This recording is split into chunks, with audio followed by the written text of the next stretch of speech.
आज मुखनायक के साथ बात करने के लिए आए हैं भंते जी। और भंते जी इस क्षेत्र में विशेष करके तथागत गौतम बुद्ध के विचारों को जन जन तक पहुंचाने के लिए आए हैं। और आज बड़ा सौभाग्य का दिन है कि वे आज मुखनायक के घर पर पधारे हैं। आपका स्वागत है आदरणीय भंते जी। इस क्षेत्र में आने का आपका उद्देश्य क्या है? न केवल इस क्षेत्र में हमारी ये यात्रा खंडवा से चालू हुई है और मध्य प्रदेश के मालवा निमाड़ के लगभग 35 नगरों में जाएगी। इसका उद्देश्य ये है कि गौतम बुद्ध ने जो मार्ग दिखाया है, जिसके ऊपर चल के व्यक्ति अपने जीवन में खुशहाली, अपने परिवार में खुशहाली ला सकता है, सुखी हो सकता है, और पंचशील का जो सिद्धांत है बुद्ध का, उसका प्रचार प्रसार करने का हमारा उद्देश्य, इसी के लिए यात्रा निकली। पंचशील का क्या सिद्धांत है, थोड़ा संक्षिप्त में बताएंगे आप? पंचशील का सिद्धांत बहुत सीधा साधा है। जो 5 शील है वो 5 शील है। पहला शील है कि अकारण हम हिंसा नहीं करेंगे, हम चोरी नहीं करेंगे, हम व्यभिचार नहीं करेंगे, मतलब अपनी पत्नी के अलावा किसी दूसरी महिला से या अपने पति के अलावा किसी अन्य पर पुरुष से अपने संबंध स्थापित नहीं करेंगे, झूठ नहीं बोलेंगे और किसी भी प्रकार का नशा नहीं करेंगे। ये 5 नियमों का पालन जो भी परिवार करता है तो उस परिवार में खुशियाँ आती, और जो भी तोड़ता है, हम देखते हैं कि ये 5 चीज बड़ी महत्वपूर्ण है। कोई भी तोड़ता है तो वो परिवार में दुख ही दुख। अच्छा, वर्तमान परिप्रेक्ष्य में यदि बात करें तो भारत का जो उत्तर पूर्वी हिस्सा है, विशेष करके मणिपुर और राजस्थान और छत्तीसगढ़ में, इस प्रकार और कई देश के कई विभिन्न क्षेत्रों में ये बातें मीडिया के माध्यम से उभर के आ रही है कि महिलाओं पर अत्याचार बढ़ रहे हैं। विशेष करके मणिपुर के संदर्भ में क्या कहना चाहोगे? इसीलिए क्योंकि क्या है, लोग शीलवान नहीं है, उनके मन में बुरे विचार आते हैं, या तो वासना के विचार आते हैं या हिंसा के विचार आते हैं, और वो विचार इतने बलवती हो जाते हैं, इतने बलवान हो जाते हैं कि इतने बड़े बड़े वो दुष्कर्म कर बैठते हैं। इसलिए आज के परिप्रेक्ष्य में, आज की परिस्थिति के अनुसार बुद्ध की शिक्षाओं को फैलाना, बुद्ध की शिक्षाओं से लोगों को परिचित करवाना बहुत जरूरी है, जिससे ऐसी घटनाएं ना हो, लोग शीलवान बने, सदाचार को अपनाएं और खुद भी खुश रहे, दूसरों को भी खुश रखें। क्योंकि मणिपुर में कुछ महिलाओं को निर्वस्त्र करने का दुस्साहस किया है, जो निश्चित ही शर्मनाक बात है। उनको क्या क्या संदेश देना चाहते हैं? क्या संदेश मैं यही देना चाहूँगा कि हम शीलों का पालन करें, सदाचारी बने और खुद भी खुश रहें, दूसरों को भी खुश रखें। जो लोग हत्या कर देते हैं, जिसकी हत्या हो जाती है, वो परिवार को परेशान ही होता है, लेकिन जिसने हत्या की एक न एक दिन वो पुलिस पकड़ती, कानून पकड़ता है उसको, और उसका परिवार भी बर्बाद होने की जगह पे पहुंच जाता है। इसलिए ज़रूरी है कि हम बुद्ध के मार्ग को अपनाएं और शीलवान और सदाचारी बनने की कोशिश। ऐसे लोगों को क्या कहना चाहते हैं जो इस प्रकार का दुर्व्यवहार करते हैं?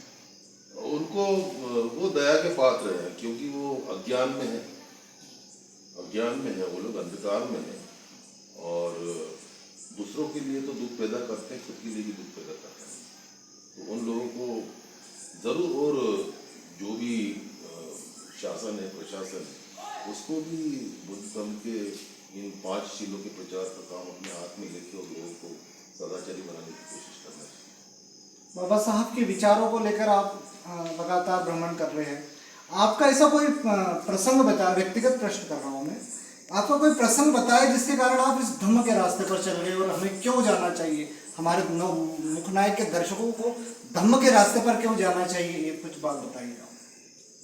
व्यक्तिगत कोई ऐसी घटना नहीं है, लेकिन हम देखते हैं आमतौर से, आप किसी भी घर में देखिए, हर दूसरे तीसरे घर में जो पुरुष मेंबर है ज़्यादातर, उनका कोई ना कोई शील खराब होता है, वो शील तोड़ते हैं और उसके कारण दुख पैदा होता है। एग्जाम्पल के लिए, किसी परिवार में अगर रोज कोई व्यक्ति शराब पीता है तो एक तो धन की भी हानि होती, तन की भी हानि होती, मन की भी हानि होती, और बिना मतलब का पैसा खर्चा होता है, तो उस घर में गरीबी भी आती है। और जब तंगी होती है, व्यक्ति को शराब पीने की आदत है, शराब को वो प्राथमिकता देता है, बच्चों की पढ़ाई को वो देखते ही नहीं, तो बच्चों की पढ़ाई भी नहीं हो पाती। तो ये सारी चीज़ें हम जब देखते हैं, और ऐसी स्थिति में जब हम देखते हैं कि बुद्ध की शिक्षा कितनी वैज्ञानिक है, जो बगैर कोई भेदभाव किए, चाहे वो मुसलमान हो, हिंदू हो, सिख हो, बौद्ध हो, जैन हो, पारसी हो, किसी धर्म को मानने वाला हो, अगर ये 5 शील का पालन करता है तो उसका जीवन सुखी हो सकता है और अन्य लोगों को भी वो सुख दे सकता है। बाबा साहब ने एक जगह कहा है कि यदि किसी भी समाज या किसी भी देश का आकलन करना है तो वहाँ की महिलाओं की स्थिति को देखकर करना चाहिए। बिल्कुल।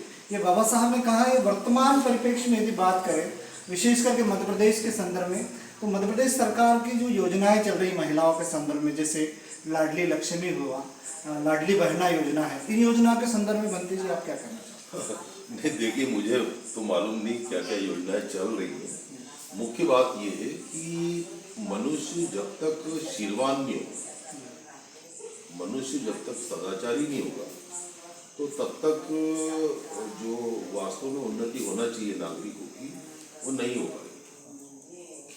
क्योंकि सबसे पहली शर्त ये है अच्छा काम करने के लिए कि व्यक्ति सदाचारी, ज्ञानवान हो सकता है, बहुत बड़ा उसके पास नॉलेज हो सकता है, लेकिन नॉलेज के साथ में तथागत गौतम बुद्ध ये बोलते हैं कि वो आदमी शीलवान भी होगा। ज्ञान बहुत है, लेकिन उस ज्ञान का उपयोग एक आदमी डाका डालने के लिए भी कर सकता है, लोगों को मारने के लिए भी कर सकता है। लेकिन वही हम देखते हैं कि एक डॉक्टर बन जाता है तो वो भी चाकू चलाता है, लेकिन वो लोगों की जान बचाता है। अच्छा, एक अंतर्राष्ट्रीय स्तर पर एक आखिरी सवाल है कि दुनिया के जो बड़े बड़े देश है, जैसे अमेरिका हुआ, रूस हुआ, चीन हुआ, फ्रांस हुआ, ये यहाँ पर कहीं ना कहीं हिंसा हो रही है। आप रूस को देखिए, चीन को देखिए। ऐसे हिंसा को दूर करने के लिए तथागत का ऐसा कौन सा मार्ग है जिस पर संपूर्ण विश्व को चलने की आवश्यकता है? तथागत ये कहते हैं कि कोई भी समस्या हो उसका हल जो है बातचीत के माध्यम से निकाला जाए, और यदि लोग शीलवान है तो बातचीत के माध्यम से उसका हल निकाल। अगर दोनों पक्ष शीलवान है, हो सकता है किसी बात के ऊपर उनकी टकरार हो आपस में, लेकिन अगर दोनों पक्ष शीलवान है, समझदार है, तो बातचीत के माध्यम से निश्चित ही हर समस्या का रास्ता निकल सकता है। दूसरा ये है कि देश में अलगाववाद की घटना बढ़ रही है, देश में नक्सलवाद, आतंकवाद, इस प्रकार की घटनाएं बढ़ रही है जो कि हिंसक घटना को अंजाम देते हैं। ऐसे लोगों को आप बुद्ध का कौन सा मार्ग अनुसरण करने के लिए कहेंगे? देखिए, अगर खुद की उन्नति करना है और दूसरों की भी उन्नति करना है तो इसका रास्ता अलगाववाद या हिंसा या युद्ध नहीं है। जहाँ भी युद्ध होता है, जब भी युद्ध होता है तो आम आदमी परेशान होता है, आम आदमी को बहुत पीछे तक ढकेल देता है। आज यूक्रेन का और रूस का जो युद्ध चल रहा है, सारी दुनिया के अंदर उसका प्रभाव पड़ा है, महंगाई बढ़ी है, क्योंकि जो तेल होता है, तेल की कीमतें बहुत बढ़ गई हैं, क्योंकि वहाँ पे हजारों लाखों करोड़ रुपये वहाँ युद्ध में खर्चा होता है। ये कहाँ से आता है? जब इस तरह से तेल बहुत सारा लगता है वहाँ पर, जब तेल की कमी दूसरे कम पड़ेगी, डिमांड ज़्यादा हो जाएगी, सप्लाई कम हो जाएगा, तेल की कीमतें बढ़ जाएगी, और तेल से जुड़ा हुआ ट्रांसपोर्ट है, सारी चीज़ों की कीमतें बढ़ गई। तो ये थे भंते जी, भीम प्रकाश जी, जिन्होंने भारत को लेकर विश्व के परिप्रेक्ष्य में और वर्तमान राजनीतिक परिप्रेक्ष्य में भी बात रखी है।